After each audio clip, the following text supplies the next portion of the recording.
Boom, what's going on? What's going on, people? We're back again on the Jerry James World Cup show. It's myself, JJ, in the building.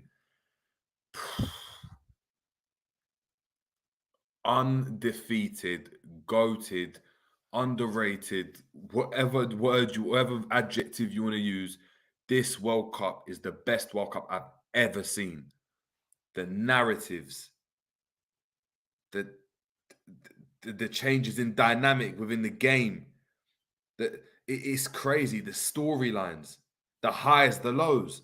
It's ridiculous. It's ridiculous. Crazy. I'm not even going to lie to you people. It's crazy. But big up everyone in the building, as always. As we always like to say, and as I always like to say, make sure you're smashing a like. Make sure you're going and sharing, subscribing. Make sure you're getting that ticket to entry. Look, we don't have to want to get RJ, Gio. I mean, a couple of the others as well. Part of that TJJS cult, the Jerry James Show cult, yes, to come and kick you off the stream. I don't want to have to do that. And guess what? Yes, I get grilled. I've been grilled for being late a few times now. But guess what, people? I'm always here, though. I'm never injured. I'm never unfit. I don't miss days. I don't miss no days off. This is the grind. Unlike the others, shout out G, Romz, Ish, Jamie, Saint, all of them, man. But it is what it is. Obviously, big up them, man, as well. I'm just going to run through some of the comments before we get in. We're going to wait for some people to jump in as well. Look, I need you guys to support me today. It's just me today. Literally just me. It's looking like it's just going to be me. I need you guys to be popping off in the chat. If you're popping off in the chat, we can have a great dynamic and we'll chat about the games. We got RJ already saying, look, like, subscribe, big up RJ. RJ saying, look, when will we as LFC fans talk about VVD? It's not the penalty miss, that's fine, but his defending was like an average defender and was slow, sluggish, very concerning as we already need two centre-backs, Matip and Gomez. We're going to discuss it. We can discuss it 100%. We got Trudon, big up, saying F Croatia and the anti-football. Them in the semis is a travesty.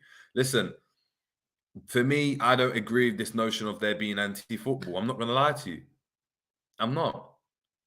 We're talking about two different styles. I think what's made this World Cup great is that it's shown that you can score goals in different ways, and it can be you can play in different ways, and it can be appreciated. It doesn't have to be all tiki-taka. Who decided that this is football and this isn't football?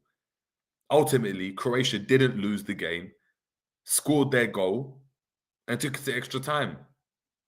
Would I have loved to see Brazil in the thing? Of course. Would I have loved to see the Neymar narrative? Guys, my prediction was Brazil to get into the final. I'm screwed at the moment. My predictions are in the mud. Completely in the mud. Trudon then saying, obviously, look, thought VVD was saving himself for this World Cup. Fact is, he's simply not that guy anymore. And that's what it is, people. We're going to have to discuss about VVD, but I want to chat about the games first. So, we've got Marque in the building. Big up Marque. Hope you're doing well. Saying, look, Holland's backup attackers were criticised, but they changed the game. Some respect's got to be put on Wout Weghorst's name, Wout Weghorst, brilliant player. We saw the goal we scored him was at Burnley. How Burnley got him is actually incredible when you think about it. Very technical. We'll get into it. But trust me, if in this World Cup, if Giroud had scored that goal, would have been crazy. Trudon saying, bruv, Croatian football is not football that no one wants to watch that. No, like this is why I disagree. I don't watch football just to go and see I like to see different battles. I like to see different styles. For me, like I said, I love Mourinho. I love those types I love Simeone. I love tactical games. I don't like games where it's just having a free-for-all. Like, yeah, for me, that gets boring.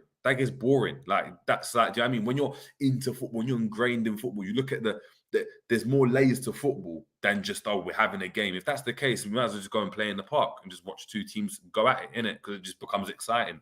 Like, I hear it. You prefer Brazil style of play. 100%. I'm not disagreeing with you.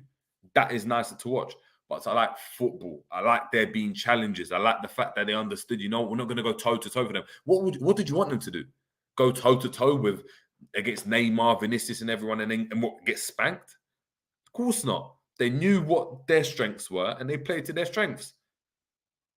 Do you know what I mean? Croatian people aren't really too fast at the moment. I'm telling you now, if you're an England fan or if there are any England fans about, they'll be raving about a performance like that. Imagine England done that in the final. Imagine England do that against France. What will people be saying? What will people be saying?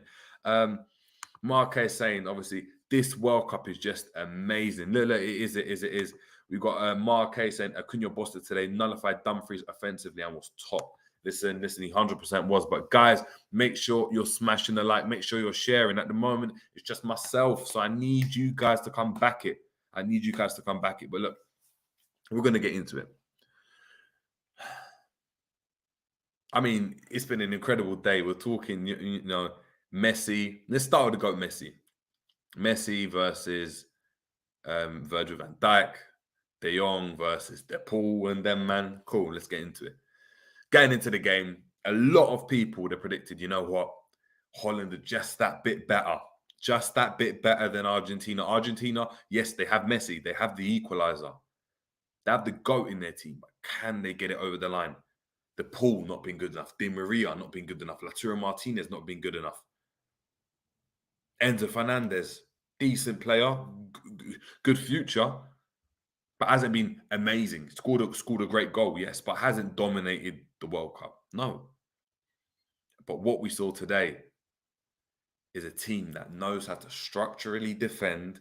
And when you've got the equalizer in Messi, everything is possible. And it is looking like the Messi narrative is coming to fruition. And I'm not going to go and make another prediction because I've been making predictions and they've all flopped. They've all completely flopped. So I'm not going to be doing that.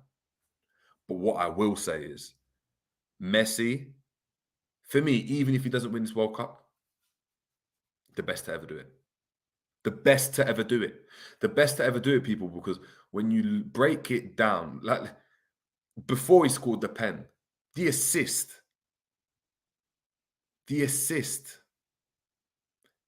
to get the ball, cut in, drive forward, fake a couple feints as he's running, and I don't know how he does it. I've never seen anything like it. No step overs, no shimmies, no drops to the shoulder. As he's running, he does these feints, reverses the pass, slides it in. What a pass. What a pass. And the touch. I think who scored the goal? It wasn't Politano, was it? Who scored the goal? I'm moving mad. This game had me in a chokehold. Who scored the goal, people? Molina. That's it. Sorry, Molina, people. Molina. Crazy. The touch from Molina. Great finish. Great finish. Really interesting game because the Netherlands were on top. They dominated the possession, you know? They dominated the possession, but Argentina stuck in defensively, really solid. Acuna at left back manhandled Dumfries today. He's a stocky guy. He doesn't even look like a footballer. He looks like he's about to go and, you know what I mean, go to a wrestling game. Looks like he's about to make his debut at WWE. But he does the business. He done the business. He was incredible today. But Messi, it's incredible. It's incredible. I can't believe it. And then we move on through the game, and as it's going on, the Netherlands just don't seem to have that kind of the onus on them to really get the ball. Memphis Depay, yeah, trying to do a couple drops to the shoulder. He's in that mold of like a Harry Kane now. And what I mean by that is he used to have the pace to running behind. He hasn't got that anymore. He hasn't got that. But Bergwijn doesn't do that very well either at the moment. Gakpo wasn't really great today. He wasn't great. A lot of talk about Gakpo, Cody Gakpo, PSV. Is he that guy? I'm not sure. But look, they probe, they try. And then guess what? Acuna bombing down the wing, gets inside the box, cuts Dumfries, boom, onto his right foot. Challenge. Dumfries. Definitely, listen, guys, you know how the thing's set already, but definitely a nominee for Bozo of the week. Bozo of the day, sorry. Bozo of the day. I don't get this guy. I don't get the hype. I understand he had a great game the other day. It still looked a bit like if he hasn't got his athleticism, what has he got really? And Acuna matched him defensively, was very solid, no spaces to tuck in. But Acuna, great bit of like, footwork, raw from Dumfries and Messi. Not the best, not. He's good at penalties. Not the best, not the best. But you just knew the GOAT was going to score. And I know Ish is loving this, but this is the GOAT we're talking about. Gets a goal, finishes it calmly, collected, sorry. Incredible. We move on. Netherlands, probing. probing. It's not really working out for them. It's not. And Van Gaal makes a great tactical substitution. Like, so underrated. And this is what I rate. And this is when we talk about top managers. This is where the managers drag them into this game, not the players. Yes, the player had to go, but it wasn't a player collective effort. It was Louis Van Gaal. He takes off Bergwijn. He takes off Memphis Depay. He takes off Daley Blind. He puts on Wout Weghorst, Luke de Jong, and who came on after that? Guys, I need you to help me. Who came on after that? Don't remember, but listen. The former, Wout Weghorst, Luke de Jong. The impact they made on the game was ridiculous. It was so tactically astute, and this is why I'm going to break it down. Messi was dominating with the ball on the ground. So in transition, what was happening, the Netherlands had a lot of the ball. As they tried to progress through the lines, what you're seeing is Netherlands poor in their decision-making, poor passes, loose passes. They get snapped up. The transition between getting the ball in midfield or at the back and giving it into Messi was so quick. They were struggling. And there were so many opportunities we saw. Messi running through, rolling back the years yet again in another game. Van Dijk pushing him over. It was causing too many issues. Now, a lot of people would have went and said, you know what? Let's put Javi Simmons in. The modern tactician, the Twitter tactician, when they said, put Javi Simmons in, put another forward on. Put a mobile forward. Someone to kind of counter what Argentina were trying to do. But he said, no, we're not going to go and do that. We trust our big men to hold up the ball, to win the first balls. And if we can get the second balls, we can create havoc there. Because they're not that great at the back. And we've known this. Otamendi, yes, he's had decent games, but a backline of Otamendi, Romero, do you know what I mean? Acuna or Talifilico or whatever, the one that left back. It's not the greatest. It's not the greatest back line. It isn't. The DMs, not the greatest. They had Paredes that came on. It's not the best. McAllister, not the best from a defensive standpoint. And what they did is said, you know what, we're going to go and bypass all of that. So what we're going to do is go long, win the second balls. And that created havoc. Argentina didn't know what they're doing. It looked like a Sunday League game, but it looked like a team that had played Sunday League multiple years, were a long ball, a specialist long ball team against a team that just didn't know what they were doing. And it caused so much havoc. Luke de Jong winning a lot of the balls, getting aggressive, dropping deep to receive the ball, setting it off. They had two Girouds on at one point. That's what it looked like through Wout Weghorst and de Jong. Weghorst, ball goes out wide. They should have done that more, in my opinion, as soon as they got those two strikers in, but they did that. Ball comes into the box. Boom. Wout Weghorst, ridiculous header. To get the power to hit it into the ground is textbook. Stuff that they teach from young. Trust me, people. Textbook. Great header. Great run across the front man. Gets there before his man. Boom. Side netting. Into the ground, side netting. Great header. Great. So difficult, people. So difficult. But he does that. Rallies the crowd. Argentina after that, look, done. they're riding their luck, and we're talking going into the last embers of the game. And this is the bit I want to talk about.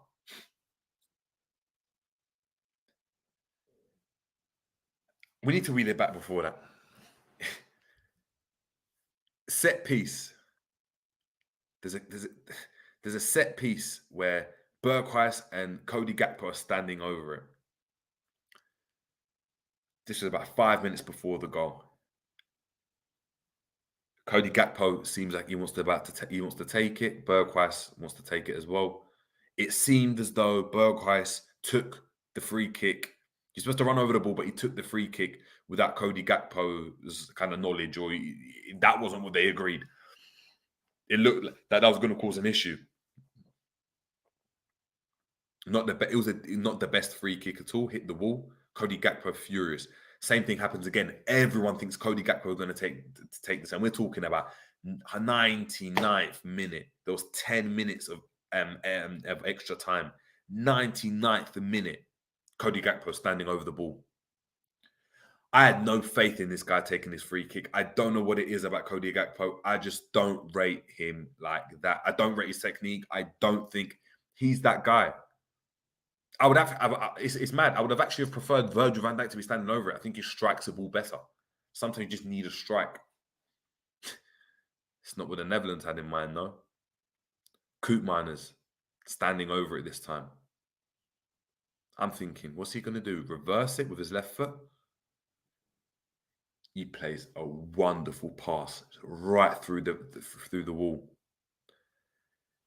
Two sides to this. And they didn't talk about this in punditry. You've got the wild web course, which you're going to get onto. Luke de Jong. When that ball's played, he fakes a touch and steps over the ball. You literally see the players in the wall step to him. It allows the space. It gives that wild web course that yard or two to be able to go and take that touch, open up his body. That reverse finish. Ridiculous. That was meant to reverse that shot once he got it on his left, knowing the keeper's going to come out to go and smother the shot. Great finish. Great bit of ingenuity. And this is what I love about football. It's when you separate yourself from the average footballer that plays on the weekend. It's like, you know what? You guys have worked on that. What a great set piece routine. Inspired. Louis van Gaal, take a bow. Wout Weghorst, take a bow. Take a bow, because your country wouldn't have been there without you. And I mean, you go into extra time and it's Argentina step it up again and then lose control of the game. Holland come back into it. And it seemed as though, they might get the goal. They're going long ball still. It doesn't really drop for them, and we go into penalties. Now, penalties, it's been a theme of the day today, people. It's been a theme of the day. We're talking about two games in which penalties, two quarterfinals, in which both games went to penalties. Both keepers outstanding. And we're going to go and talk about the other game, but hats off to Martinez. Hats off to Martinez, because the Netherlands pens were good. Me and G, do you know what I mean? Off camera, we're having an argument about it. Both penalties were good. Hard, side netting, on target. It's what you expect. No P rolls, no nothing. In penalties, it's 50-50. That's the bare minimum you expect. But guess what? Martinez to the rescue. Boom. Saves Virgil van Dijk's penalty. Big up Virgil van Dijk for stepping up and taking the penalty first. Could have easily, not cowed away, but just not taking it. He stepped up, took it. I'm the captain. You have to respect that. It's a certain bit of, some mentality in there. But Jesus, Martinez. And then again, Messi, calm as you like. First penalty taker in this time. Doesn't do what Neymar did in the last game, which is wait to be fifth. No, it wasn't Neymar's decision, but he's gone first, probably watching that game, and he scored the pen, and it eased everyone's kind of demeanor in a team. And look, They won 4-3 on penalties, unfortunately, Argentina. They did, unfortunately. Reason I say unfortunately is because a lot of us probably on this channel, our Liverpool fans have probably wanted Virgil van Dijk to go and win the World Cup. I mean, regardless of your thoughts about him and the conversations that we're going to have about Virgil van Dijk's overall performance, we still wanted him to win the World Cup. Imagine that. One of our players being, would he be the first player at Liverpool to win everything there is to win, bar the Euros? Like in club football, whilst being a Liverpool player? It would have been a nice feat to have. A nice little thing just to talk about. But Messi, the narrative continues. The Messi narrative continues. My predictions, as I said, are in the mud. It's going to be interesting. It's going to be interesting. But we're talking about two teams that I thought would go through are now out. The second team being Brazil. Brazil. But before we get into Brazil, people, I'm going to keep reiterating it. Please make sure you're smashing a like. I need you guys to be ramping up in the comments, giving me questions to ask because it's just myself today. I've been violated by the man then. I've been violated.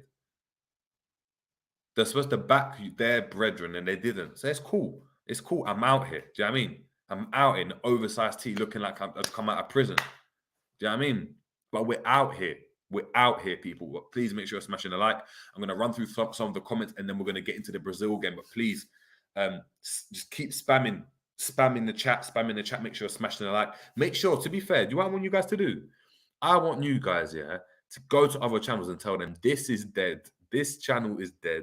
Or you're happy, it's not popping. Come over here. It's popping off a bit more. It's popping off a bit more. We might need to start doing that. Yes, it's shameless, but I need you guys to back the thing because G and Romz weren't backing me, so I need someone back in my corner. Do you get it? Cool. But let's get into some of the comments, people. RJ saying tournament football is about winning. Playing easy on the eye, football doesn't win you trophies all the time. You have to base tactics on the opponent in front of you and not solely rigid tactics all the time. Facts. This is the same thing I've got about Klopp. I don't care about the football we play. I don't care about the football. This whole notion of what is anti-football? What is anti-football? Are you picking up the ball with your hand? There's different ways to play football, people. What are we going to say? Headers not allowed anymore? We're not rating headers? We're not rating set pieces. Like, these are all parts of the game. Like, people, like, we have to start rating them. Like, this notion of anti-football is such an easy ploy out, people. So, like, and I've heard, you know, what I mean, Terry on the Terrace when I've been on there with him, and all these types of places talking about anti-football. The football's not nice on the eye. Dead. Like, it's football. It's football. And if it wins you games, it's good football. That's it. And I'm talking from a player's perspective. And as a fan, me, more than anything, I just want to win. I don't care about how good the goals are. I don't care if every goal is a penalty. If someone's scoring every game and it's a penalty, we're doing something right, people. We're doing something right. RJ saying, can we do the Argentina game first? Oh, yes, we have done. Trudon saying, Jared, so if Croatia win the World Cup, we're really going to call them the best team in the world. Sad day if that's the case. Guys, do you guys not remember Italy? 2006 in Germany? Do you not remember Greece, Portugal? Like, let's not do this, people. Let's not do this. If they win the World Cup, they've deserved to win the World Cup. You don't get to this stage of a tournament without deserving it. And it's not a sad day for football. It just means that this notion of having to play nice football is actually in the mud. It doesn't really matter. Because at the end of the day, what do you want to go and win? What do you want to go and win? That's my point. That's my point on it, people. RJ saying, Messi didn't take a penalty. He should have taken the fourth, in my honest opinion. Oh, yeah, Messi, you're right, RJ. Messi didn't take the penalty. Did he not? Let me know, people. Did Messi take the first penalty? I think he did. Angel 968 saying, got it wrong. Argentina were the better team. Listen, we all got it wrong. Angel, you're in here with me. Oh, look, G, he's appeared saying, guys, make sure you're smashing the likes. Yeah. Thanks, G. Like, to be fair, I need to run the video for this because this just epitomizes you guys, man. It's between me and you. Because while you were sitting around, waiting, doing niche, I was out making moves. I'm not out. I'm here making moves. Here we go. 1 second. Dumfries and Trudeau saying hilarious. If it's Argentina versus Portugal final and Portugal win it and Ronaldo gets the gold, part of me wants that to happen. It's crazy. Listen, the narratives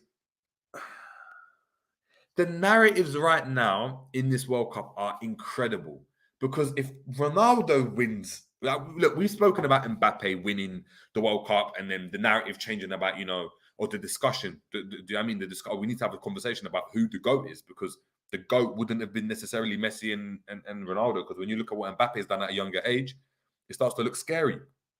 And we can't use the argument that Portugal and Argentina have had poor teams because they haven't.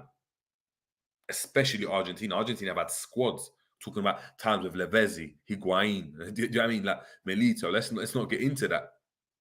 But look at Mbappe. But guess what, people? If imagine Portugal won. Imagine Portugal won. Ronaldo's the one that got the winning goal. Come off the bench. It starts to look scary. Everything's on fine margins, and I love it. This is why we talk about football. Angel 1968 saying Dumfries and Gakpo ran out of gas. Gakpo was poor. Not Gakpo. Gakpo and Dumfries were both poor, to be fair. They were very poor.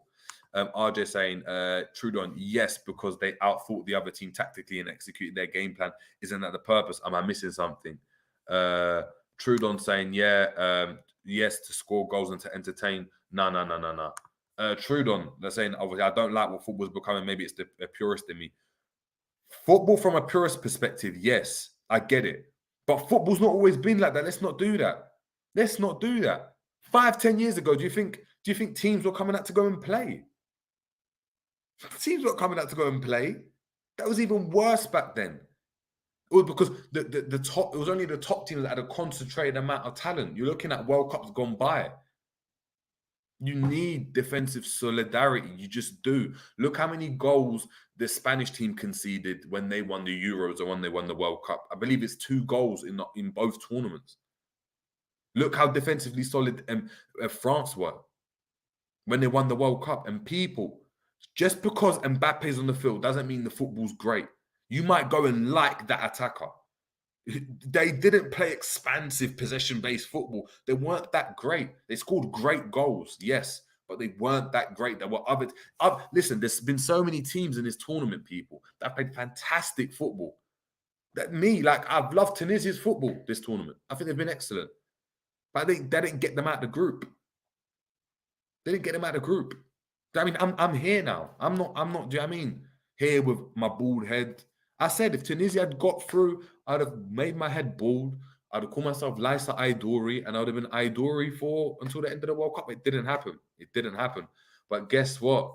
We've got the main man in the building, and it's good, man. It's good that he's coming because at the moment, I'm not going to lie, I've got nothing left. I've got nothing left.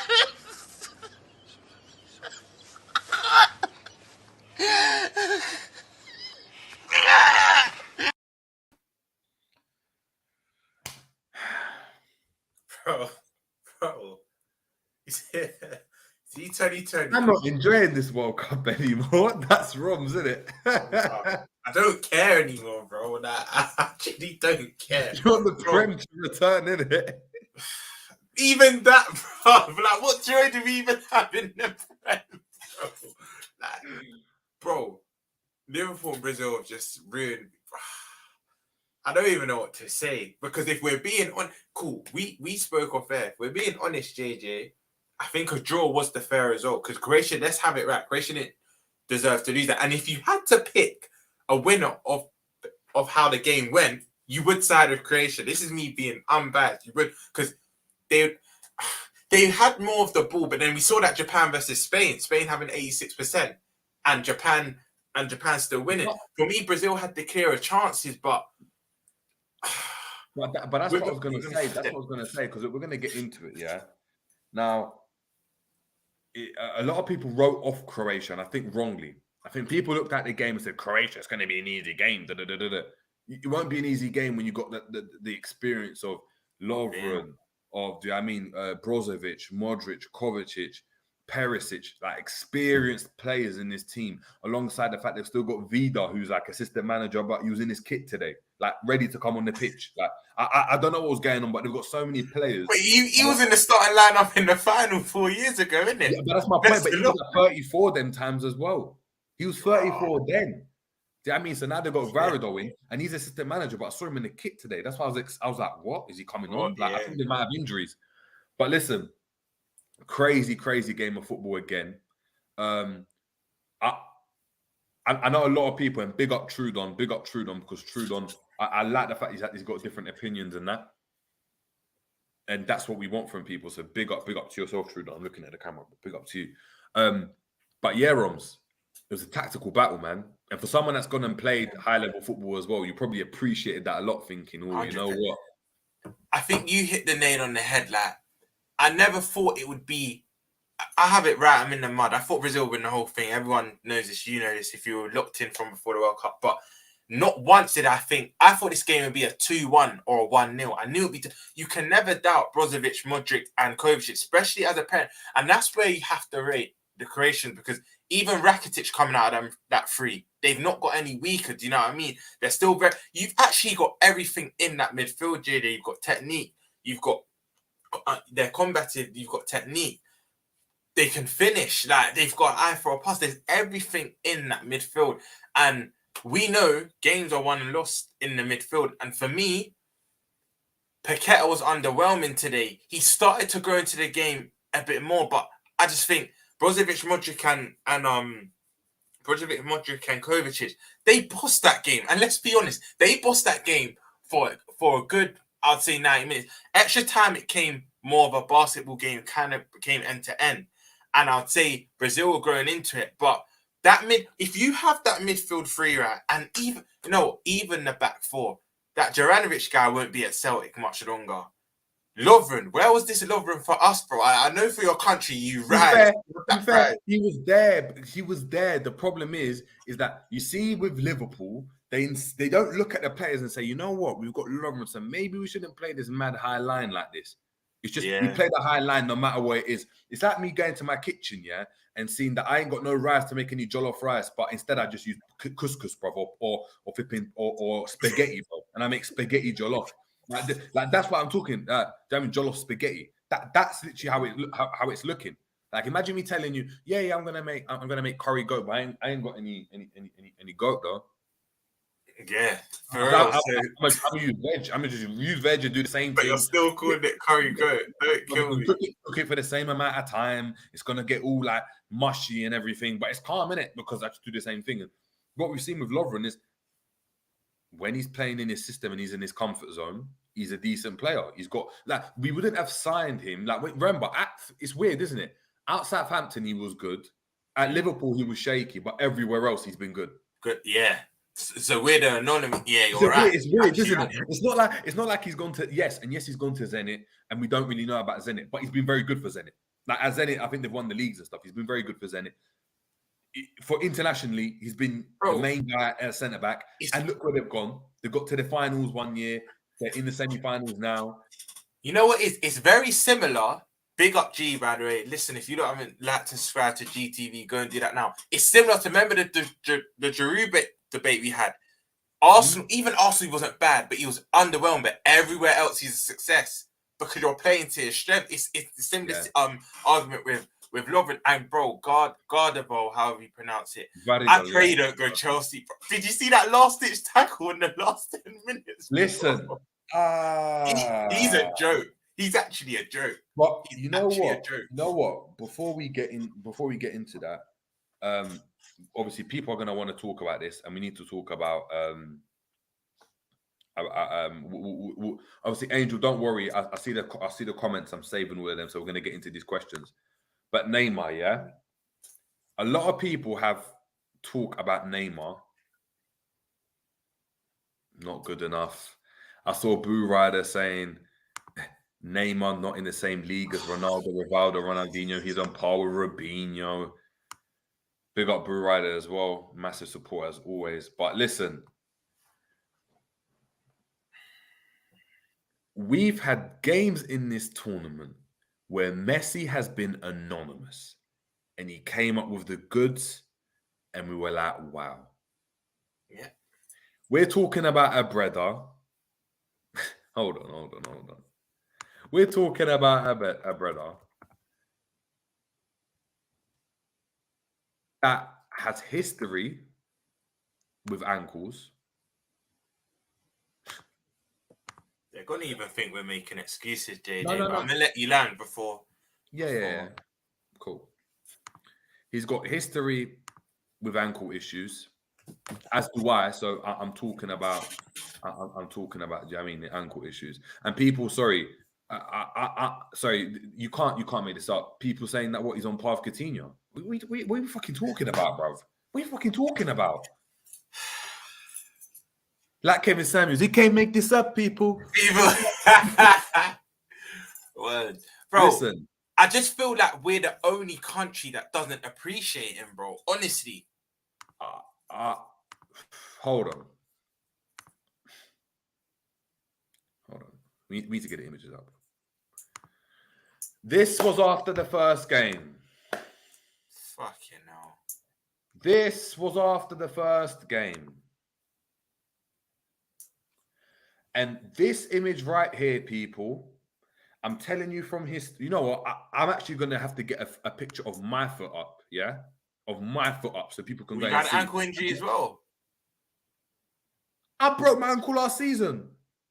Oh, bro, I thought it was your ACL. I've done my knees before. I've done my knees when I was 21. So you did your knee, then your ankle. Oh, no, all this time. I've done my knees, and then I've done my knees like 4 years ago, and my ankle I done last year. Swear, I thought all your injuries were knee. I didn't know you did your ankle. Nah, my knees are battered, but now my ankles are battered as well. But listen, battered, yeah. So this right there, the picture that you're seeing, people, he's taken off the compression off, so he's strapped up his ankle. So for him to go and play in general, because he's got issues with his ankle, they're strapped up. So it means it keeps everything in place. When that's happened, it's swollen up. So he's taken it off, and you're seeing the blood gush into that area. This brother, I'm telling you now, and I know from history, minimum, and go research it if you don't believe me, an ankle sprain as bad as that to swell up like that, yeah, is minimum 4 weeks out. Facts. Minimum 4 weeks out. And that's very quick, because for you to be able to get up, start running, sprinting, changing direction, being able to shoot, minimum 4 weeks out. You're talking minimum a week and a half of Rice elevation, compression, all of that. Rice. My man has come back into a World Cup. Why? Because he needs to go and win it for his legacy. That's how he feels anyway. A lot of people would say that. JJ, it's back to mentality. Remember when you speak about Sofian Amrabat, in Jetson up till 5 a.m. and that? It's not even that he needs to. Forget cool, he does. And that dream, yeah, it's kind of gone now. But it's not even that he needed to. He wanted to, bro. Because there's a one thing needing to do something, but you still might not want to do it. A lot of people know they need to do stuff, but you still might not want to do it. So it's the fact he wanted to as well.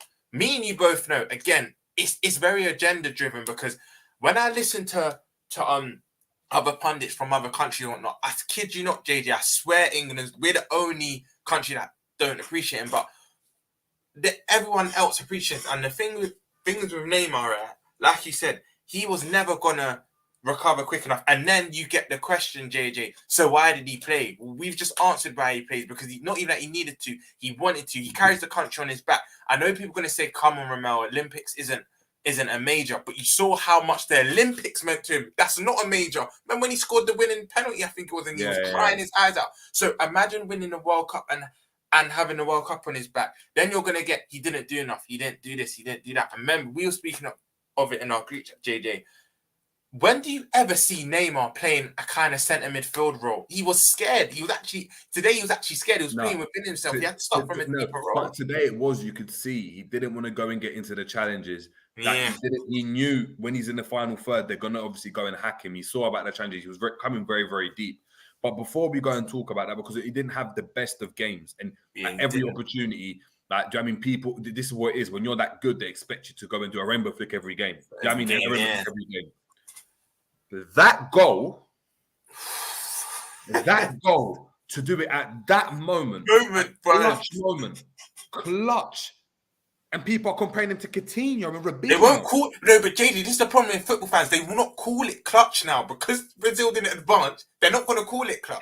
I'm sorry, because people have listen. If Neymar didn't have the profile that he did, yeah, and it was more like a Messi, he wasn't flamboyant, it wasn't this, he wasn't that, the narrative would be completely different. Because if Messi had done this today, but they got knocked out, people will be talking about, wow, what a GOAT Messi is, what a pass he played in Sevilla today. They would. And yes, he did have a better game, people, but we have to appreciate the goal. That goal was listen, not only did he go and do the 1-2, got the ball back, take it round the keeper, and you see it, and I urge people to watch it back. He didn't just shoot it straight away, like I would have. If I took it around the keeper, I'm trying to hit it as early as possible. It's the dummy, yeah. Same. He fakes it and then hits it into the roof of the net. So Purposely. So there's no chance that the defender on the line can go and block the goal. Yeah. And you're talking about a player that wasn't having a great game and can go and do stuff like that. Listen, on planet Earth, him and Messi are the only ones that can do something like that. Have a poor game and turn up and do that. And we've seen it in this World Cup. Would you say maybe Mbappe as well? He's probably creeping into that. No. Mbappe is creeping into that. But Mbappe, you know what? Yes. Because I remember, you know what? Because you know why I'll say that, JD? I remember the Madrid game when he scored the winner, but he was having a poor game. And out of the blue, he takes past the man in the I would say Mbappe. Only thing is, I'm looking about how deep Neymar and Messi would have start off. Yeah, he's already more advanced. Mbappe would have been. Yeah, there's loads of people that could score last minute. Look how deep Mbappe was. Yeah, and listen, you can see, and sorry, deep Neymar was. Then you can see Neymar trying to get on the ball and saying, I can't affect it like that, like Vinicius. People, I kept hearing like Jermaine Genius, or not even Jermaine Genius, the other commentator saying, Vinicius is looking the most dangerous, but Neymar wants to be the most dangerous. Is that, are you not seeing what he's doing? You're not trying to, but the narrative isn't the same for Messi. And this is what I'm trying to say. I'm not saying he had a great game. I'm not saying that, but appreciate this man's quality. It's like, we're not going to witness this again. There's certain players, it's going to take a long while to go and witness them again. Brazil had to wait a long hiatus before Neymar came to the fore. Before we saw players like thing, and people saying he's like Robinho. Robinho was a garbage. Robinho was like Rodrigo, just doing step-overs, bro. Rodrigo done the same things that Rodrigo's done in his career. Rodrigo's probably won more. Robinho's what you call for the streets baller. Like when you actually deep what he actually did and achieved, it wasn't much. Of course, Rodrigo's won more. Rodrigo's already won a Champions League. Robinho didn't win a Champions League, bro. Yeah, but look, obviously we'll keep the comments coming, people. We can see the comments, so we're going to obviously go and address them. But Romz, tactical battle like we went and spoke about. Petkovic coming on, very similar to the Holland game. They went direct, and Petkovic. Probably skill of the day. The little jab back in the nut. With the left foot through. I said it to you during the game. Do you know why I want to give him all his flowers? Because he didn't have a good game against Japan. And I was even reading some reports, even the Croatian media, they gave him so much stick, bro. So much stick. And this was like his redemption game because, bro, he came on that game and everything was sticking with him. Did you even clock when Brozovic, Modric, Kovacic got the ball?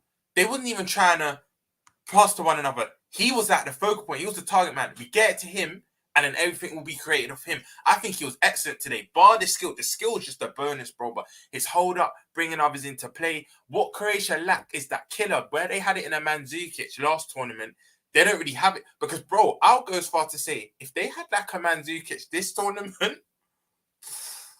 Bro, there'd be a problem. You could even say they could, because I still think. Listen, take nothing away from today. They were excellent. I still don't think they're going to win this. I think they. We'll get into the Argentina. This is mad because we just don't know right now.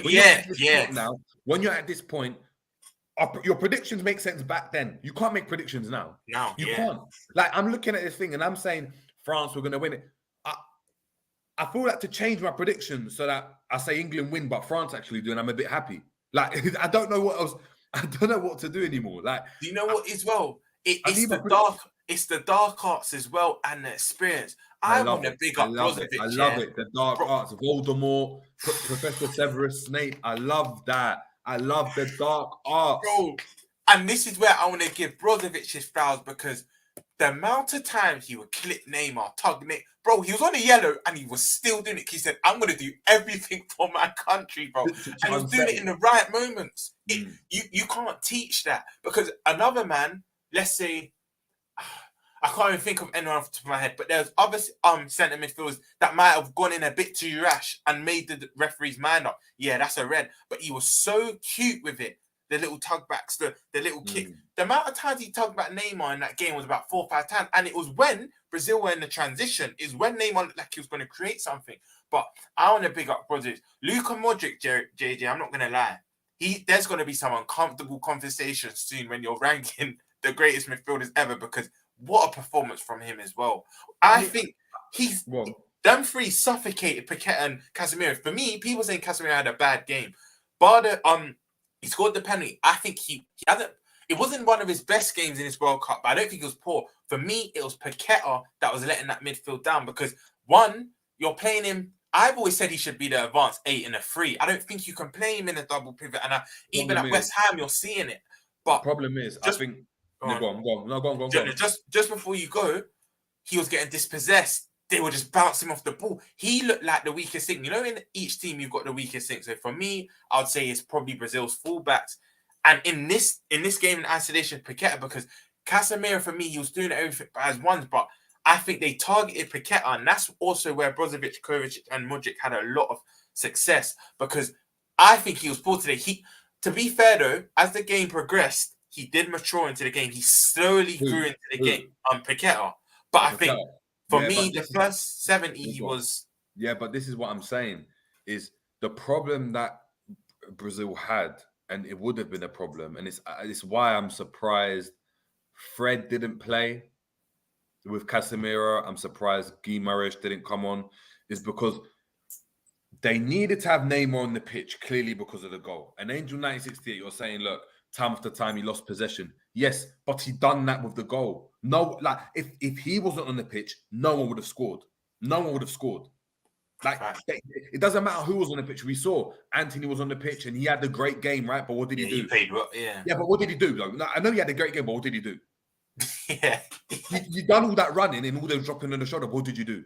Yeah. You didn't score. The amount of times, JJ, we saw him cut in and he'll overhit the cross or just, yeah. You didn't score, you didn't assist. Rodrigo, come on. You didn't score, you didn't assist. Pedro, no one did anything apart from him, right? That was their goal winner. So, look, cool. He got the goal. Problem is, though, because he wasn't running, because you could see he couldn't run, because he wasn't going to go and press and all that type of stuff, it meant that they were playing essentially 2 men down because Paqueta wasn't going to go and do that either. And what will happen is him and Paqueta would stop position sometimes. But then if the ball went out into midfield, Neymar's like, yeah, I'm going back into midfield. And Paqueta wasn't doing the Gini Wijnaldum or Henderson and sprinting back. They were getting caught. Kovacic, for me, was the best midfielder on that pitch today. Kovacic, for me, was the best. And I know people are talking about Modric, and they're going to because of his age. I saw people talking about, 120 minutes at his age. Uncomfortable. This is the beauty of this game, JJ. Because look, Twitter is saying Modric, you're saying Kovacic. I think it was Brozovic. This is testament to this Croatia team because everyone has their favourite midfielder in them 3. Like Kovacic, to me, long passing, short passing, covering Modric because he had the legs for Modric. He was the legs for Brozovic. He's the one that was getting forward. He was the one that was linking the play. Like, incredible. And Ram, you trying to say Kovacic isn't top 10? Get out of it, bro. Get in the bin, bro. Put Müller, Scheiler, Hala, all them flipping German brothers that you're going to go and list off, they will get dashed in the bin for me. They get dashed in the bin for me. I don't want to hear about any German centre mids, bro. No German centre mids. Like Goretzka and that. Where's Goretzka, bro? He's doing streams with us, bro. Yeah, he's doing the stream soon. But look, Petkovic, great little bit of footwork. Brozovic, I think, should have done better with that shot. That shot that came to him worked great. Worked great. But look, it goes to penalties. And then from there, it's 50-50. And Rodrigo, all of this, you know what I mean, taking the energy from R9, putting it onto your legs, bro, it didn't work because I needed you to hit a better penalty. And unlike the Netherlands game, the penalties were shocking, Romz. Do you know what I've clocked with Rodrigo, right? This is why taking a penalty at club level and international level at a major tournament, different kind of pressure. Because JJ, I don't know if you knew this stat, but 4 out of 4 he's taken this year for Real Madrid, and he's bagged all 4. He scored one in the El Clasico, if I think, off the top of my head. So Rodrigo, penalty taken this season, has been very good, JJ. But now, when he's... Because there's going to be a lot of what ifs. Hindsight's a beautiful thing, but people are going to say Neymar should have took it first. But what if it came down to the last? You would want him to take it. But Rodrigo... First, I want to give credit to the Croatian keeper. What was his name? What was his name again? Livakovic. He was amazing. But Rodrigo, it wasn't the best of penalties. I know people say it's easy to say that once you miss, but it wasn't as to the left as it should have been. It was, for me, it was still that, kind of that position where it's kind of center, but more towards one side. So it wasn't right to the left. It was just kind of mid-left, if that made sense. And I think whenever you put a penalty there, you got a good chance of the keeper saving it. But I don't think there was anything wrong with Rodrigo taking the first penalty. That, cool, he missed it, and it does set the tone. But I started to realise, JJ, with them Eastern European countries, they're very efficient in taking penalties. They strike it well. They don't really dilly-dally, bro. They're just very sure where they're going to put it. And you're kind of seeing this trend now. And I think the Croatian keeper was amazing. Let's be honest, we already knew for the penalty shootout, Alisson ain't the best, bro. But this was a Kelly. Listen, Alisson's an incredible keeper. Now, I was having this discussion, and people are going to say, no, but it's just 50-50, it's diving. It's no, because you go and look at Martinez, for instance, right? You go and look at Kelleher, for instance, right? You go and look at Kepa, for instance. Yes, even though he flopped against Liverpool and Van Dijk bins it that side, but you look at Kepa, you look at Livakovic. There's so many of these keepers that when it comes to penalties, they can read body language and go and put teams off. And little things like dive in the right way, it puts doubt into the next taker because he's like, damn, that was close. Yeah. And the keeper gets confidence thinking, you know what, I'm getting close now. It's like a striker knowing that every shot he's taken has gone on target. If you hit the post as a striker, naturally you're like, oh, I'm coming. Imagine you took a set piece and you hit the bar. The next set piece is going to happen. You're going to have more confidence to take it again, right? Yeah. Exactly. Alisson was getting sent left and right. He was getting sent shot. It's like he came to the block and he was like, "Hey, get me a pack of polos." He didn't wait for the next breader to let him know, "I want frutellers as well." So he went and grabbed the polos, came back and then got sent to the other shop, ran the corner to get the frutellers. And he was just doing this.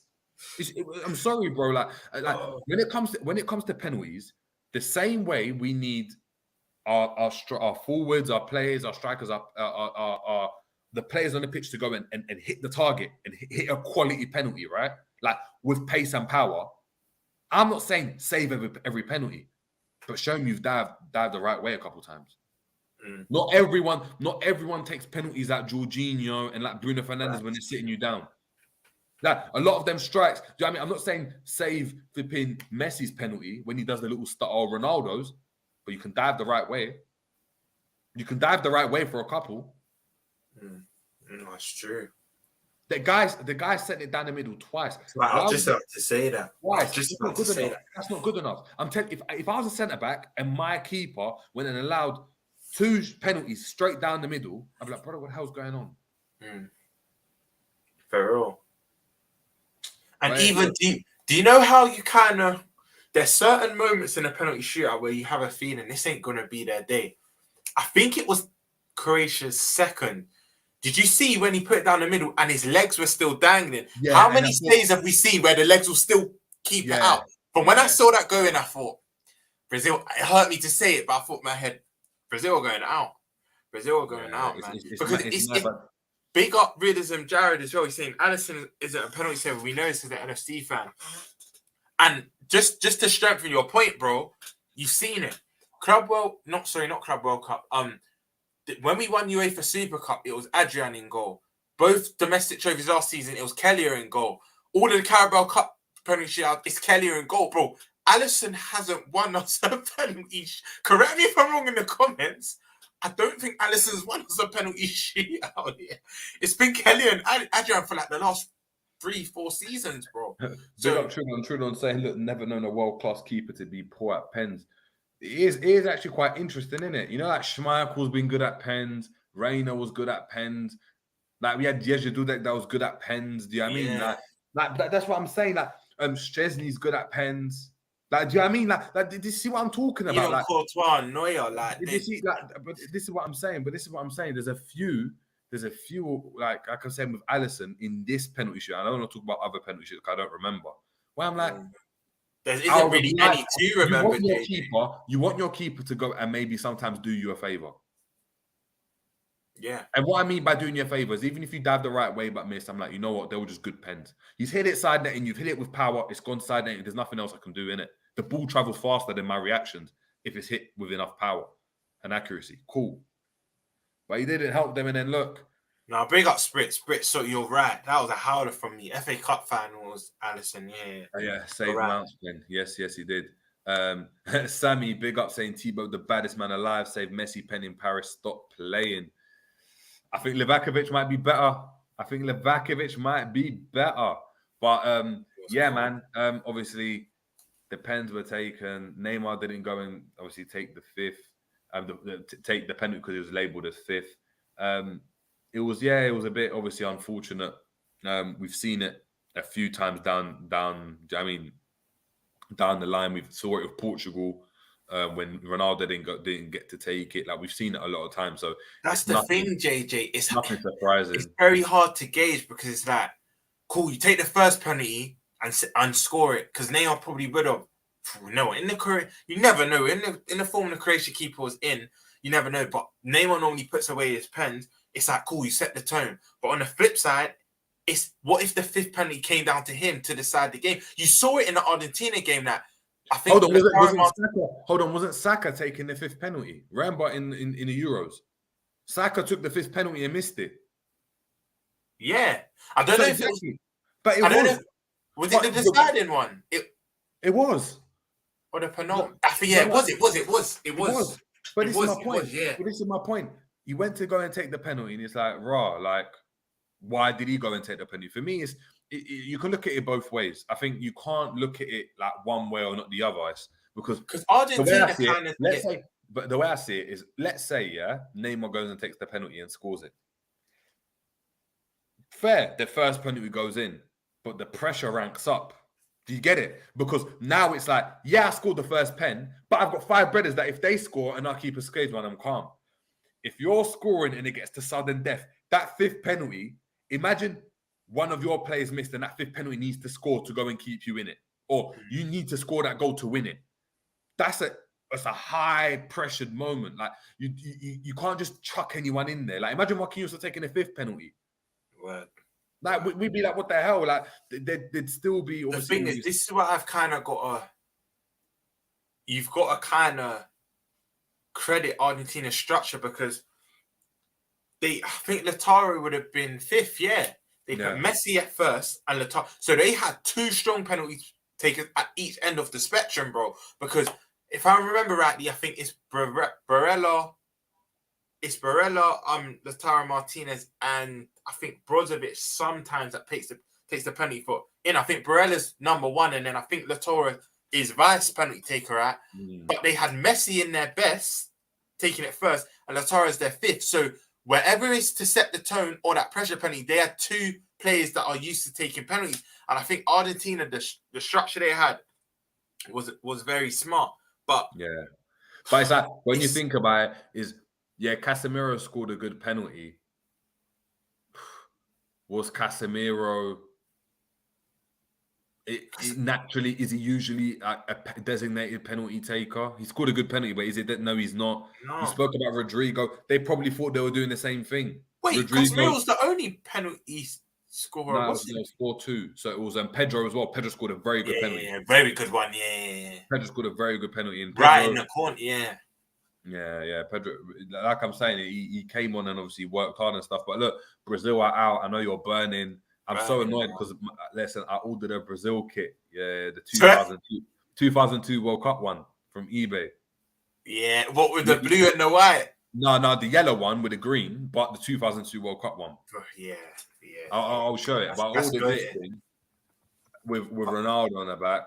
Do you know what as well, JJ? Just from a it just hasn't come, so I'm not gonna wear it. It's just. Is it like the Ghanaian one you bought? You just sent it. What's the kit that you bought? I swear to God, the Ghana one got sent back. I swear to God, I don't even have it anymore. Don't kill you. But JJ, just to backtrack here, from a tactical standpoint that I forgot to mention in the actual game, do you know where Brazil kept getting done as well? They were susceptible to a certain counter. You know when the odd time Neymar pushed up, bro, on Vinny's side, on the left, Jovanovic will get the ball, intercept, and go straight back up the other side. You know, that happened about 2-3 times first half, and I thought, oh, Brazil need to be careful here. Because what was happening is Neymar was pushing up high with Vinny. No, on the left, so it would have been on the Vinny. left. Oh yeah, with Vinny, Vinny. Richarlison was dropping. Vinny was high with Neymar. I think Paqueta weren't really doing his job. Paqueta was quite advanced, so Casemiro's by himself. And Jovanovic, because he's so... I didn't realise he was that quick. I knew he was quick, but he's actually quite quick. Yeah, the right back, isn't it? Yeah, he kept kind of bombing up. He didn't really do anything with it. There wasn't really no productivity, but they kept being susceptible to that. And if that was a him running in that channel just shifted the whole team across. That's all that happened. Exactly. He was attacking the space. You saw bare times Marquinhos or whoever had to rush out, or Thiago had to rush out to go and try to clear the ball. I'm happy you mentioned his name. I know they're knocked out, but Thiago Silva today, what he's doing at his age, bro, and you're a centre back, so you would appreciate it. What he's doing at his age. Thiago Silva, I'm not gonna lie, man. Look. I know what you're gonna say. I know what you're gonna say. When I was younger, no, I'm not even gonna say that. I'm not even gonna say that. But when I was younger, now I know what you thought I was gonna say, but I'm not gonna say it yet. That's what I thought you were gonna say. When I was younger, I was always when I was younger, I was called, you're like Thiago Silva. Listen, dead. Do you think I'd ever be as good as that brother? Do you know how good this brother is? I said about incredible. How old is he? 38? 37, 38. He's there, and Dani Alves is doing uncle. Dani Alves is doing uncle on the bench. Facts. Which is crazy. So this is the kit. This is the kit I got. Yeah, iconic. Iconic. And you even had the hair. You had that. Yeah, but no. You know what I was gonna do? I swear to you, what I was gonna do. If Brazil had won the thing, I would have come on stream with a thing like that. I would have got my barber to fade it as well, to make that. Make it cold. Not the one where he just had, where it's just everything one level. Like I'd get this thing here, like I'd get that done, but then I'll tend to fade this bit in like that. Yeah. You know how his was just all one level, then bang, it was just and I tend to shape it up as well. It would look calm. But look, man, it wouldn't have looked like this. Yeah, I mean.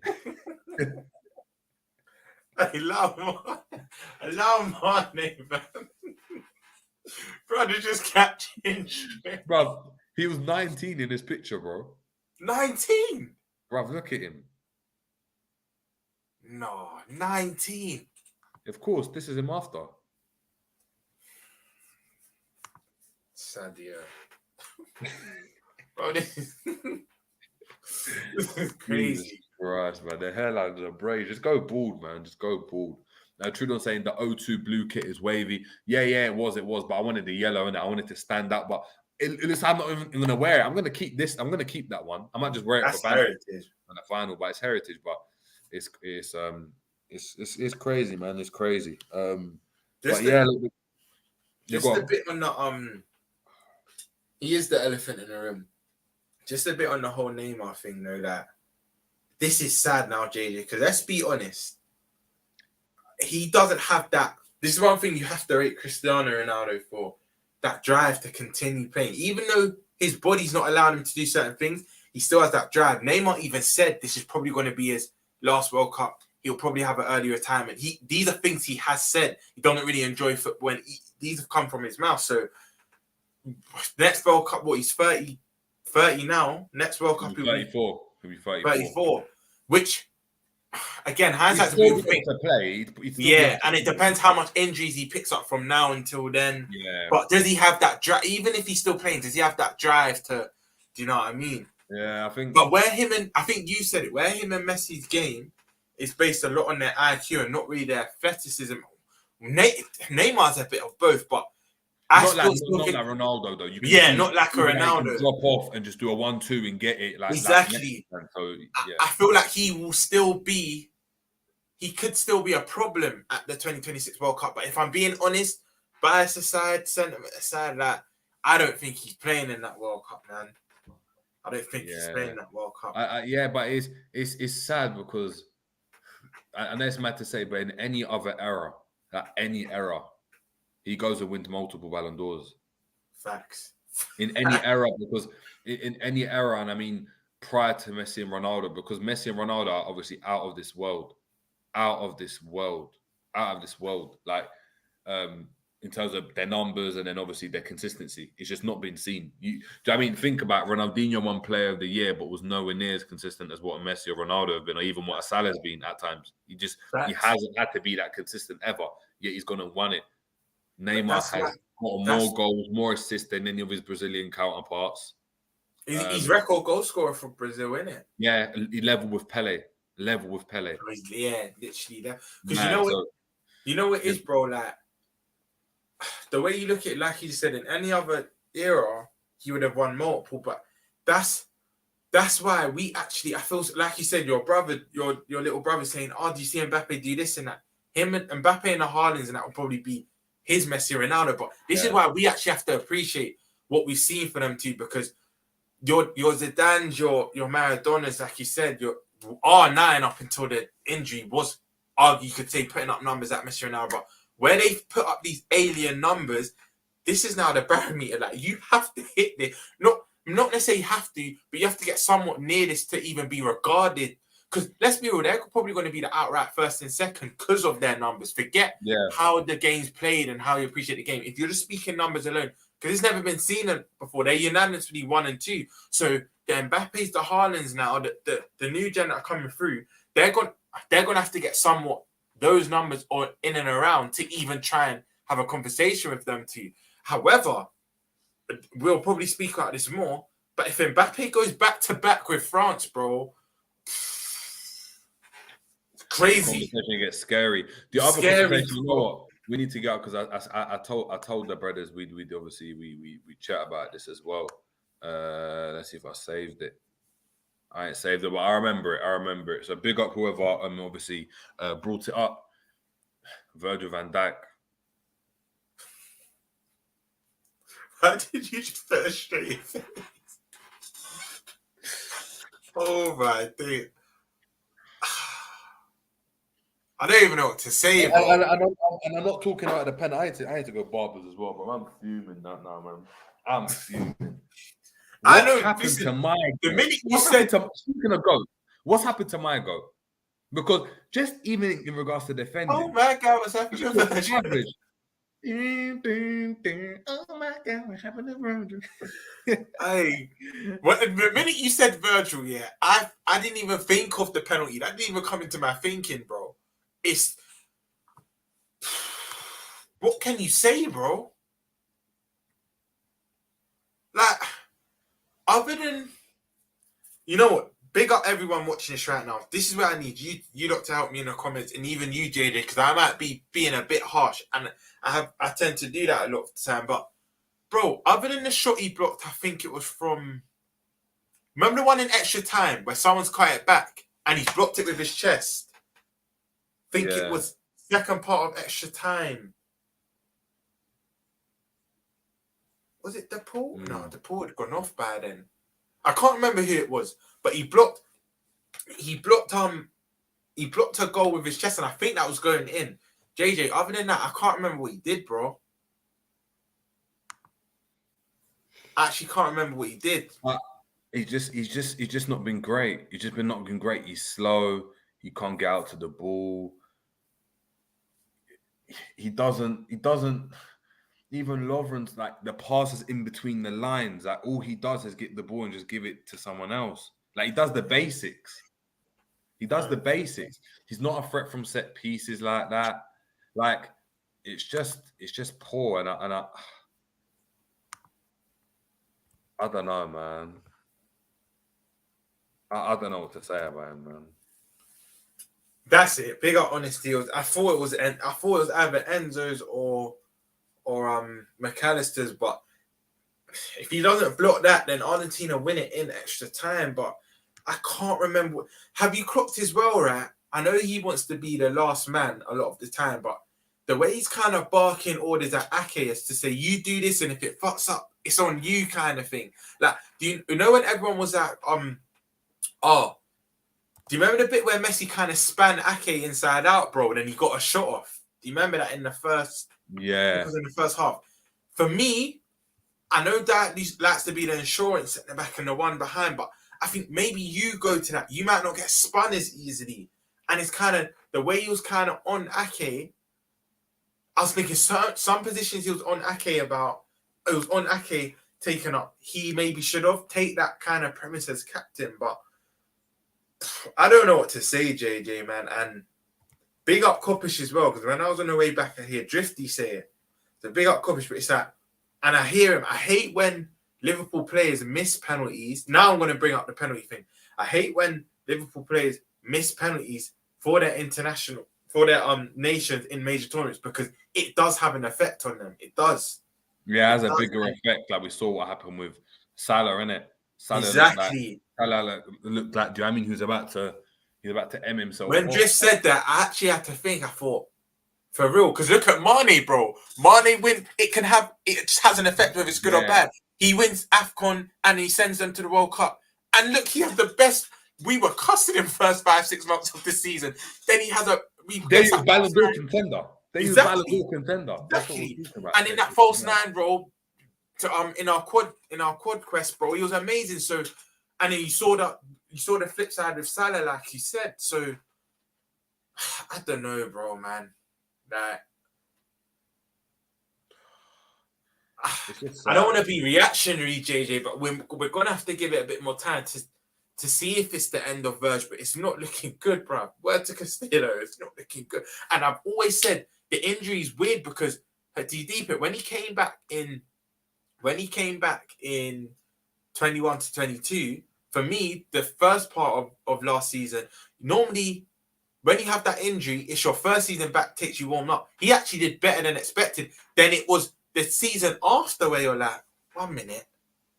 This should be the season where you kick on and you're fully rehabilitated and you've kind of gone the other way. You were better in your first season back, and now you're progressively getting worse. But Trudeau makes a good point. Both VVD and Alisson, how much is that knocked out of Alisson? And I don't know if you've heard, JJ, Diaz is probably out till March now. Possibly end of the season. It's there's been no time scan on Jota.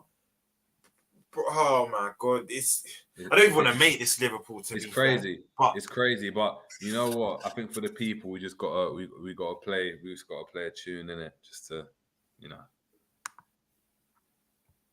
1 second. I know what tune it's gonna be as well. You sang it already in the show, innit?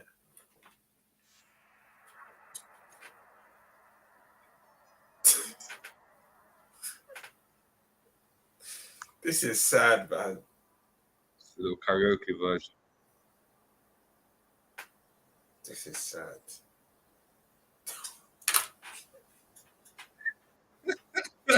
Why are you doing this? Bro, why are you doing this? I hope Sammy ain't in here. Sammy's gonna love. Oh my days. Rest in peace. We need to just run it for a bit. People, whilst we're running it, make sure you get your likes up, man. Get the likes up. Subscribe if you're new.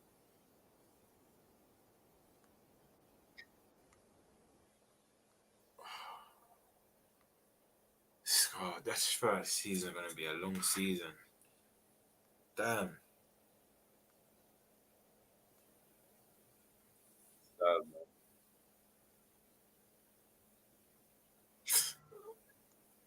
Wait, what was that really good picture?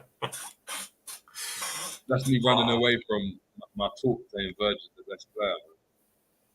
It's crazy. Got one more picture. Rest in peace. Oh my God, what happened to Virgil? Bro, we've seen it for Oh Liverpool. my God, what happened to Virgil? Bro, we've seen it for Liverpool bare this season, but bro, his waves were looking frizzier than ever tonight. No, listen, he looked like he was giving a guap, like you just the head The got all fillet. the fellatio was brazy, innit? And he looked Don't kill me. it was mad, but look, like Sammy's saying, look, we broke VVD, and that's what it is, man. That's what it is. Trudon saying, look, the injury ruined him, sadly. It did, and that's what happens. And what doesn't help though is that we don't play to his strengths. We don't play to knowing now he's got the injury. Why don't we play the way a Thiago Silva is able to play, or the way a John Terry played near the end of his career when he won? He was goalkeeper, like player of the year at Chelsea, and got into team of the year. It's not about that. Like Trudon saying, yeah, I'd sell VVD to him if he won't. I wouldn't sell him. I wouldn't sell him. He's still that top 10, but he's just not that number one. I think that's what I'm looking at.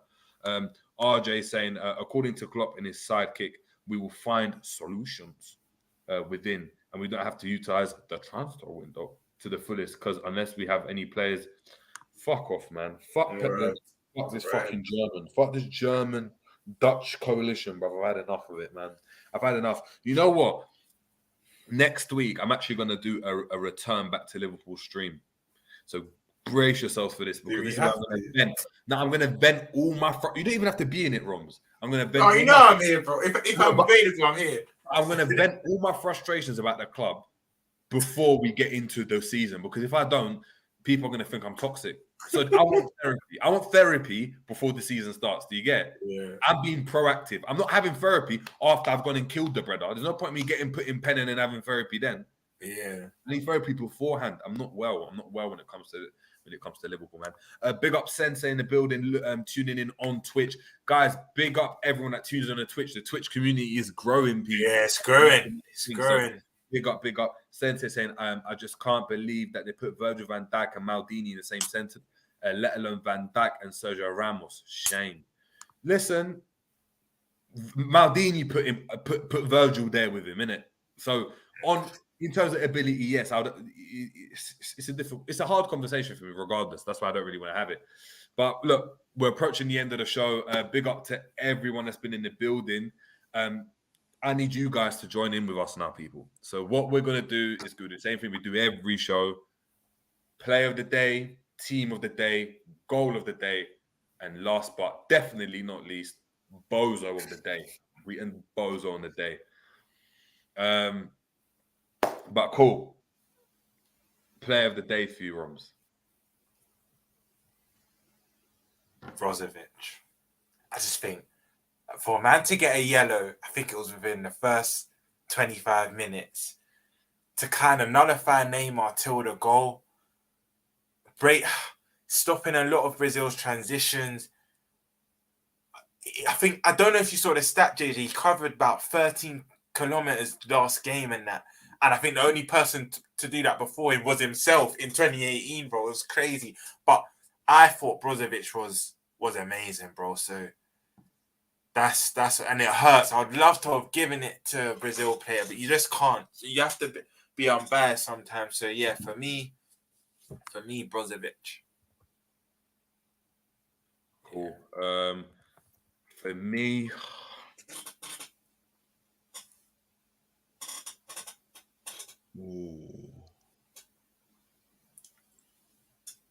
I'd probably give it to Messi. I hear that. Got an assist, got on a goal. The narrative continues. Like, there's nothing else to really say. There's nothing else to really say. Like, that's what it is. The narrative continues. That's as much as there's nothing else to say. Like, he's entering, like he's starting to separate himself from the pack. You know, like Mo Farah at the end. You know, Mo Farah at the end just starts to put the burners on in that last 200 meters.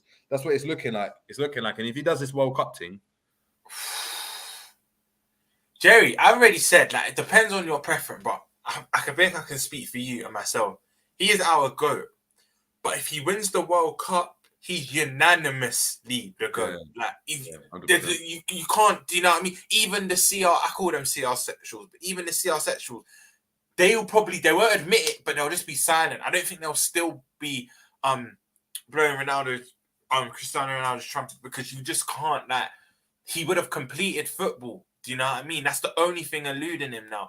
And you know what? Why I think, the more I think of it, it could be Argentina's year, bro. I keep coming back to it. That Copa America, his first international major, what it's done for that whole squad, and then their unbeaten run. I know Saudi Arabia, that feels like ages ago now. But I know Saudi Arabia beat them and ended that run. But Argentina have things going for them, because they don't. When you see their 11 on paper, it don't even look that attractive, bro. But they have that dog in them. They have that dog in them, and they've got the experience. So. And they've got him. Yeah, you know who we've not even seen? Bro, do you know who we've not even seen this tournament? Hart has he even got minutes? Dybala, because let's be honest, JJ, Dybala can create something out of it. Did he go? Yeah, he was on the bench. He celebrated one of the penalties. He's gone, but remember, he's nursing an injury. He's not 100% fit himself. But that's weird, because Arturo Martinez keeps coming on, but Dybala could easily come on and do better. Exactly. But, bro, he won't take it over Messi, but Dybala's free kicks banging. His left peg from range banging, like. Pens as well, for pens. I think you might see him in this next game if they get to the final next two now, because I think it's his time. But, yeah, man, like, word to you, Messi just running away from the pack. For me, he's already go. I'd say for about 60% of football fans, they'll probably call Messi the GOAT. The other 40 consist of Zidans and your CR7s. Yeah, CR sexual and maybe your Pelés, and some people think Zidane is, which they're all names where you can Some people think Mataus, innit? Mataus and that. Yeah, right. You know, Romz retired. That's 0.0001% of the population, bro. Right, makes up that 0.0001. But bro, I think majority of football fans would say Messi. But if he wins this World Cup, that ramps up to at least a good 90%. But for me, this is why I wasn't that bothered that Messi wins this, because I feel like he's already respected enough. But Neymar, on the other hand, this is why I want it for him. But yeah, man, that's my. Who's your honourable mention for player of the day? Just quick one. You don't have to explain it. Just... Honourable.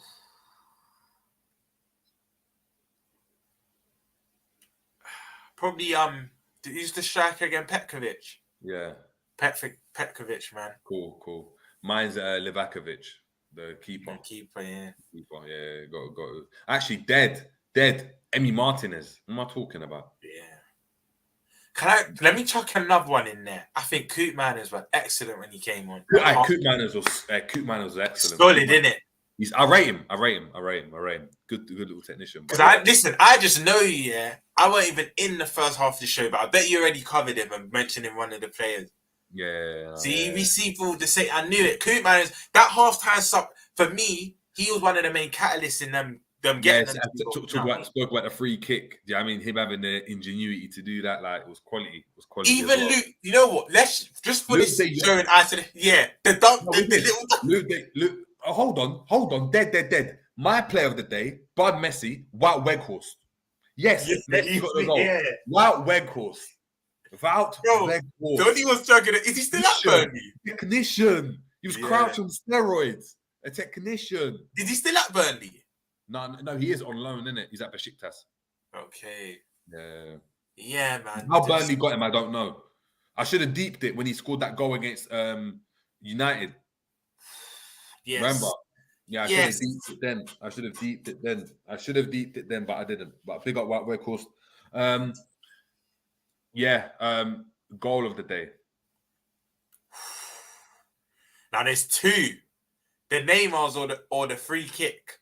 No, actually, has to be the free kick. Neymar, I love you, bro, but it has to be the free kick because the wit to do that.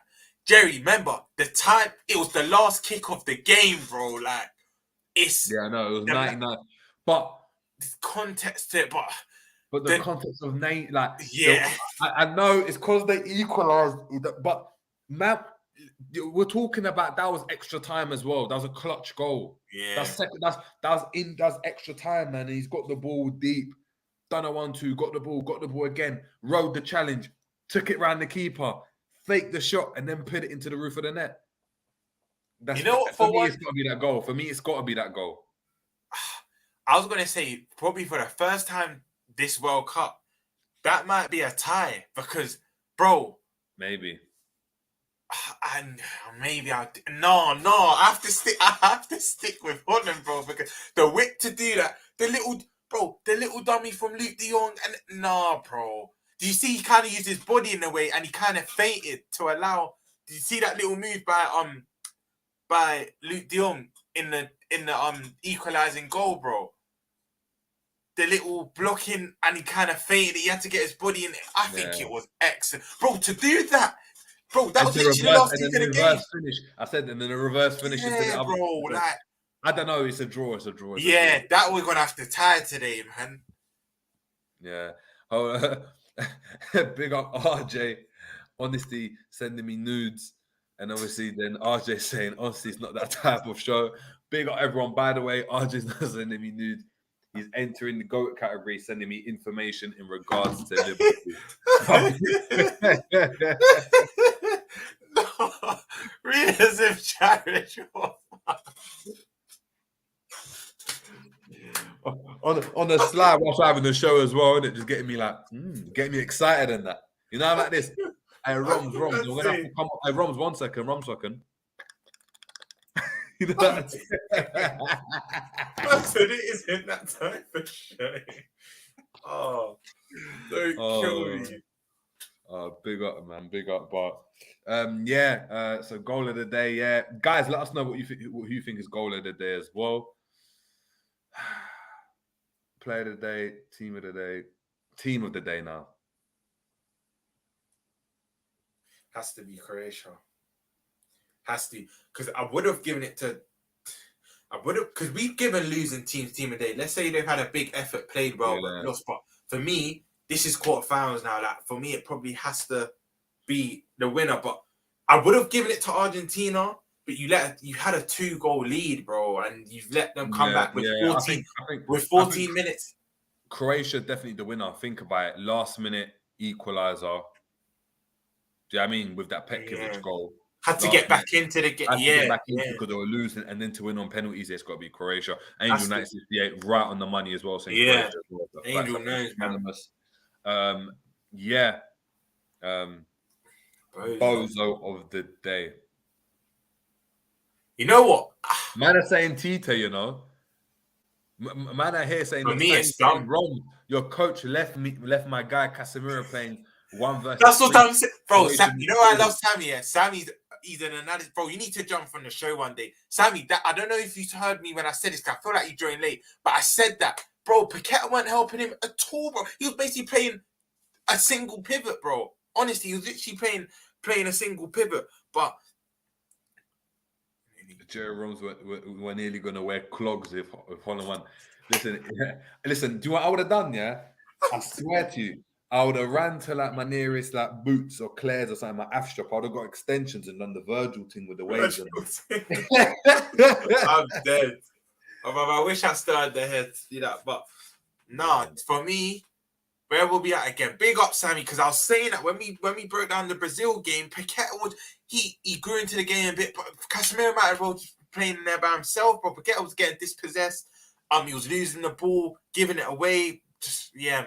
But where were we? Bozo, man, has to be Denzel Dumfries, bro. I just think he's an accident waiting to. I've never rated this guy, bro. I think the Euros clouded people's judgment, and I think. Jerry, I think he hit someone after the game. Correct me if I'm wrong in the comments, bro. But after the penalty shoot, I think my man actually launched into someone. So I need to actually go on the internet and actually see what actually happened. But I remember the commentator saying, "Oh no, Denzel Dumfries has done something to one of the players," but I don't know exactly what it was. But bro, just flying into challenges, dribbling the ball off the pitch, he's just a bozo. I've never rated this guy. Never. Do you know who? Who would I give Bozo the day? I've got to give it to Tite, you know. I hear it. Reason why is because although I agreed with Neymar staying on, I agreed with him. Big up Angel 96 because you were asking about the 4 centre backs, obviously for Brazil. or the no overlapping fullbacks. The reason why Brazil are doing that is because of their attacking priority before. If you look at Brazil's midfield, they had the likes of Zé Roberto, they had defensively solid midfielders, right? They had Gilberto Silva. They had so many midfielders that would go and stay. Now they didn't do that. They've got the likes of Paqueta on the pitch. They've got a Neymar on the pitch. They've got Vinicius. They've got Rafinha. I mean, Richardson's the only one that's really going to do the work. So as a result, it means that you need to be solid defensively, and it has worked up until now. But because it hasn't worked, I've got to go and give it to him, man. I've got to give it to him. Angel 968 saying, how did Brazil bring on that guy Pedro? They brought in that guy Pedro because as a forward, as a number 9, he's probably their best option. He's going to hold up the ball better. He's going to have more legs. He slotted his penalty away as well. I don't know what we really expected from him. He only came on in like extra time.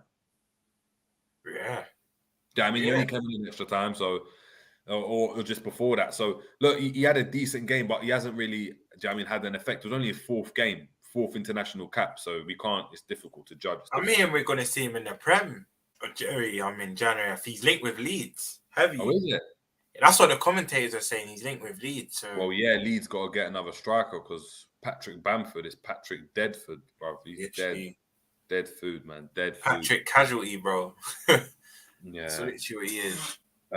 But yeah, let us know who you guys think the bozo of the day was. I'm probably, I'm going to have to obviously say Tita. I think Dumfries is up there as well. I don't think he was great. Gakpo as well. He's a bit of a bozo as well. We weren't that great. Big up yourself, JJ, because you said from the jump, this guy's just not it. Him and the Leao. But you know what? Leao, it's because he's been banging goals now. Yeah. Romz, you're looking at the train thinking looks nice, isn't it? You're the type of brother to be like, hey, Rom, I'm not even feeling the Balenciaga trainers like that. And then all of a sudden... Wait, what trainer? I catch you and I'm like, Rob, you told me you don't like the Balenciagas. Why you got them on? No, but wait. Are you on about Gakpo or Leao? Gakpo. And both of them. No, bro. You know what? I admired the train. Both of them. No, Leao, I'll be real. Leao, I got sucked in. I actually thought he's that guy. But Gakpo, I've always said that. No, but I'm saying Leao now, even in this tournament, you're looking at the goals and you're looking at the train thinking, I'm thinking, I was a bit. Every man's rated it now, so maybe I buy the Balenciaga, the triple S's. You know that? Yeah, no, you big up yourself because you called it from early, bro. But you're the brother that's like, I don't even like essentials like that. I don't like the essentials jumper. It's a bit too baggy for me, yeah. And then I'm like, calm, Fez. And then the next motive I see the essentials, I'm like, Robs, you told me you don't like it. Yeah, but I'm on the train still. But yeah, big up. C1 London, big up saying Leao was a top player. Don't put him and Gakpo in the same sentence. Too disrespectful. I'm not falling for that hype, man. Leao's a bozo, bro. I've seen him run off the pitch with the ball. I've seen him run with the ball and run off the pitch. No, it is C1. I was watching for Milan a lot. I've watched Milan a lot this season. You know when you get that casual take, how you judges play, you don't even watch the team. Like Jerry and G will battle. There's enough times I was telling them, bro, I'm watching Milan. And up until the Chelsea game, he was on fire. I don't know, bro. What Reece James he did something to me mentally because that 4 weeks between the Chelsea game and the World Cup, he was poor, bro. He scored a banger the other day, but is that one of them? It's one of them. I can't even say consolation. It's just one of them goals that at the end of the route, the 5th, 6th goal. I take nothing away from him, but you know what? Gakpo has made my mind on Leao. I'm still gonna wait. I'm gonna take time to judge Leao, but Gakpo I just think's food. Yeah, Angel 968 saying why didn't they take Bobby? They didn't take Bobby because Bobby's not really good enough to play. And what I mean by that is in that 10 role, they've got Neymar playing there. He's not going to go and do the 9 role the same way Richarlison or even a Pedro would have done because they're quite stereotypical number 9s. Out wide, he hasn't got the pace.